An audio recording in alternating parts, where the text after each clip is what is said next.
দেশের ইতিহাসে সবচেয়ে বড় ৯,৩৮,০০০ কোটি টাকার বাজেট। সংসদে অর্থমন্ত্রী একে উন্নয়ন, বিনিয়োগ ও মূল্যস্ফীতি নিয়ন্ত্রণের রূপরেখা হিসেবে তুলে ধরলেও বাস্তবতার আলোয় দাঁড়িয়ে প্রশ্ন একটাই, এই বাজেটে আসলে কী পেল দেশের নীরব যোদ্ধা মধ্যবিত্ত? দিন শেষে হিসাব মিলাতে গিয়ে যে শ্রেণী সবচেয়ে বেশি হিমশিম খায়, সেই মধ্যবিত্তের জীবনে স্বস্তির চেয়ে অনিশ্চয়তাই যেন বেশি জেগে উঠেছে নতুন বাজেটে। করমুক্ত আয়সীমা ৩,৭৫,০০০ টাকায় বাড়ানো হয়েছে, এটাই একমাত্র দৃশ্যমান স্বস্তি।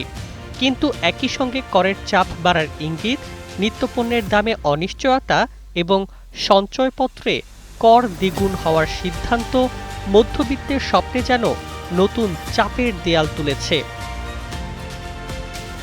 সরকার ৬০টি নিত্যপণ্যে কর কমানোর ঘোষণা দিয়েছে, কিছু ঔষধ ও শিক্ষা উপকরণে স্বস্তির কথা বলেছে। কিন্তু বাজারে বাস্তব চিত্র ভিন্ন। চাল, ডাল, তেল, বাসা ভাড়া, চিকিৎসা সবকিছুই আগুনে পড়ছে। মূল্যস্ফীতি ৯.৪২% থেকে নামিয়ে আনার প্রতিশ্রুতি থাকলেও অর্থনীতিবিদদের সংশয়, এই স্বস্তি কতটা বাস্তব হবে।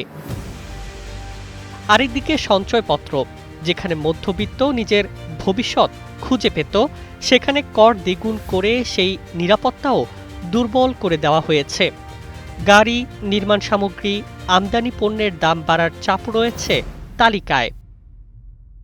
অর্থনীতিবিদদের ভাষায়, নিম্ন আয়ের মানুষ সহায়তা পায়, ধনীরা সামলে নেয়, কিন্তু মধ্যবিত্ত, তারা শুধু চাপে ভাঙে, অথচ শোনা যায় না তাদের নীরব কান্না।